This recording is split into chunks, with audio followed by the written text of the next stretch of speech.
शिवसेना आमदार आणि माजी राज्यमंत्री अर्जुन खोतकर साहेब आपल्या सोबत आहेत। आज दीपावली निमित्त स्नेहमिलन होतं, तुम्ही या ठिकाणी हजेरी लावलेली आहे।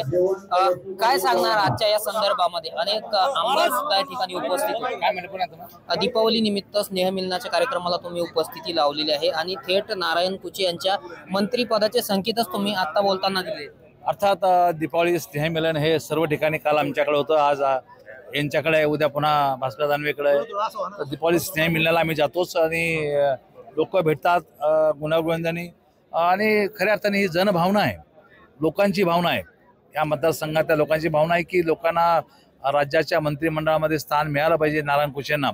तर ती लोकांची भावना मी या ठिकाणी बोलून दाखवली आणि माननीय देवेंद्रजी फडणवीस साहेब यांच्याशीही बोलेल की लोकभावना खूप तीव्र आहे आणि नारायणराव कुचे यांना मंत्रिमंडळात लोकात लवकर घेतलं पाहिजे। खरं तर एका मेळाव्यात तुम्ही दोघांनी सुद्धा भाषणं केली होती काही दिवसापूर्वी, त्यात तुमचंही नाव चर्चेत होतं मंत्रिमंडळाच्या यादीमध्ये। काही कारणास्तव ते हुकलं, परंतु तुम्ही सुद्धा खंत व्यक्त केली होती की नारायणराव कुचे यांच्यामध्ये संजय सावकारे आले आणि माझ्यामध्ये एक जणला, त्यामुळे हुकलं। कोण होते? काय हरकत नाही, आता ते पक्ष नेतृत्व आमचं खंबीर आहे, निश्चितपणे विचार या गोष्टीचा करेल। एकनाथ शिंदे यांचा बंदोबस्त देवेंद्र फडणवीस करतायत असं संजय राऊत म्हणतात सातत्यानं। संजय राऊतचं कामच आहे काड्या करणं, आग लावणं, ते आग लावायचंच काम करतात ते। मला वाटतं आता असं आग लावायपासून सावध राहिलं पाहिजे। ते म्हणतात की राहुल गांधी यांना आम्हाला पंतप्रधान करायचं, आमचं मन फार मोठं आहे। नाही मग करा ना, तुम्हाला नाही कोण म्हणतं पंतप्रधान करायचं, तर संख्याबळ तर पाहिजे की नाही, डोके लागतील ना मोजायला, डोके त्यांच्याकडे आहेत का? कसं काय असं आयतं पंतप्रधान करून टाकतील? डोके लागतील ना, तेव्हा तेवढे डोके त्यांच्याकडे आले तर मग कोण रोखू शकणार आहे पंतप्रधान करायचे? यांच्या राऊतांच्या बोलण्यामुळे होणार आहे का पंतप्रधान? 1 तारखेला निवडणूक आयोगाच्या विरोधात मोर्चा निघतोय।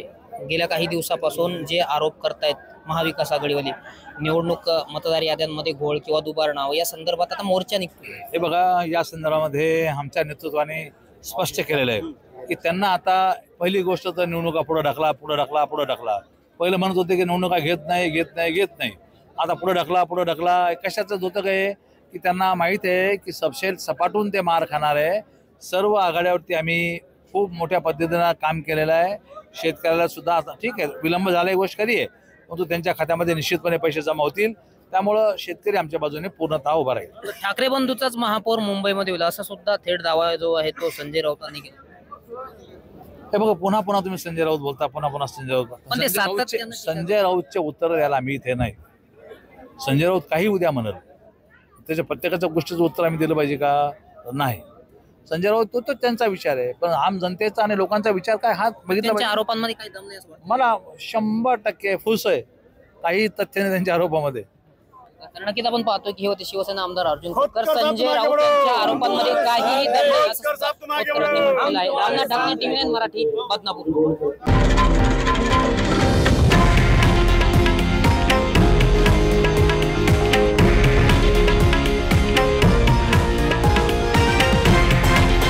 हे आहे देशातील नंबर 1 न्यूज नेटवर्क आणि आपण पाहत आहात TV9 मराठी, एकमेव।